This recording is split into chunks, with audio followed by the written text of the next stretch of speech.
Est-ce que tu t'es déjà posé la question? Quand je vais mourir, dans quelle situation je vais être? Il se peut que tu sois en train de voler. Il se peut que tu sois en train de conduire. Il se peut que tu sois avec tes enfants. Il se peut que tu sois en train d'écouter de la musique. Il se peut que tu sois en train de commettre l'un des pires péchés. Comme il se peut que tu sois en état de prière, en état de jeûne ou en train de te repentir. Malgré tes richesses, malgré tes maisons, malgré ton nom de famille, la mort ne fait aucune différence. Elle ne fait pas la différence entre un grand et un petit. Elle ne fait pas la différence entre un riche et un pauvre. Elle ne fait pas la différence entre un jeune et une personne âgée. Et elle ne fait pas la différence entre celui qui est en bonne santé et celui qui a une maladie. Mon frère, ma soeur, sache que la mort vient subitement, au moment où tu t'y attends pas. Ce n'est pas l'ange de la mort qui va venir toquer à ta porte pour te dire qu'il est l'heure de partir.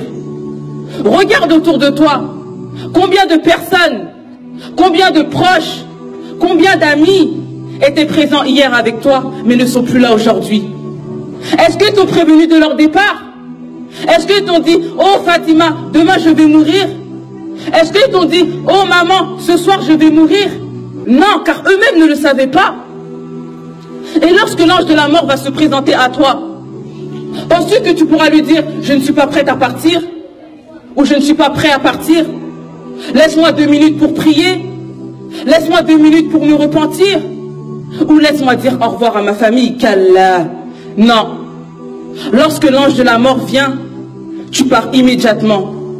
Et wallahi, comme tu as été créé, c'est comme ça que tu vas repartir.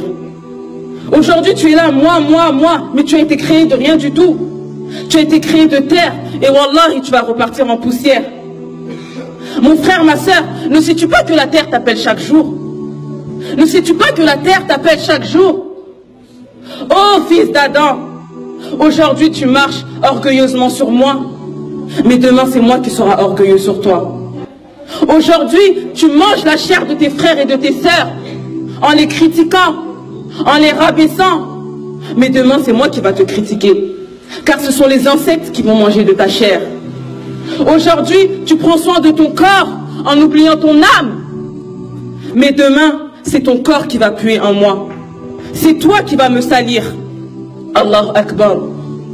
Est-ce que, mon frère, ma soeur, est-ce que tu t'es préparé pour la mort? Pose-toi la question. Est-ce que tu t'es préparé pour la souffrance de la mort? Car la mort est telle une souffrance que tu ne peux pas imaginer.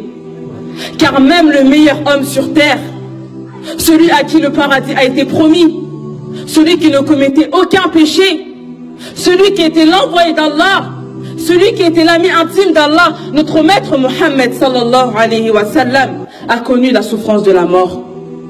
وَكَانَ يَمْسَحُ وَجْهَهُ بِالْمَاءِ وَهُوَ يَقُولُ لَا إِلَهَ إِلَّا اللَّهِ إِنَّ لِلْمَوْتِ لَسَكَرَاتٍ لَا إِلَهَ إِلَّا اللَّهِ إِنَّ لِلْمَوْتِ لَسَكَرَاتٍ إِلَّا اللَّهِ إِنَّ لِلْمَوْتِ لَسَكَرَاتٍ. Le prophète, alayhi salatu wassalam, alors qu'il se rinçait le visage avec de l'eau, il disait, il n'y a pas de divinité en dehors d'Allah.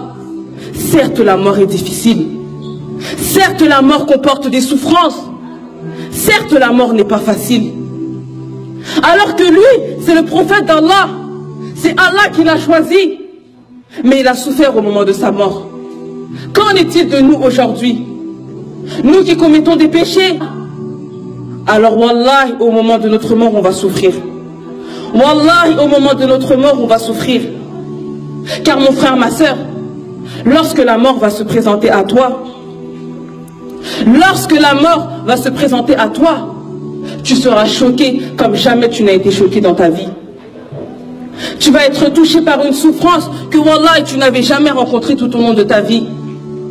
Tu verras tes proches, tu verras ta famille.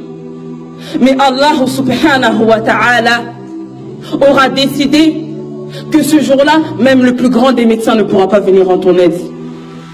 Même le plus grand des médecins ne pourra pas venir en ton aide. Kalla idha balaghat at-taraqi wa qila man raq wa dhanna annahu al-firaq وَالْتَفَّتِ السَّاقُ بِالسَّاقِ إِلَى رَبِّكَ يَوْمَئِذٍ الْمَسَاقُ كَلَّا إِذَا بَلَغَتِ التَّرَاقِي. Mais non, quand l'âme en arrive au clavicule, وَقِيلَ مَنْ رَاقٍ. Et qu'on dit, qui est exorcisseur? Qui est médecin? Où sont les médecins aujourd'hui pour guérir cette personne? وَظَنَّ أَنَّهُ الْفِرَاقِ. Et que l'agonisant est convaincu que c'est la séparation, que c'est la mort. وَالْتَفَّتِ السَّاقُ بِالسَّاقِ. Et que la jambe s'enlace dans la jambe. C'est-à-dire que ce sont les difficultés de tes derniers instants sur terre qui vont se mélanger aux difficultés de tes premiers jours dans l'au-delà. Car ce jour-là,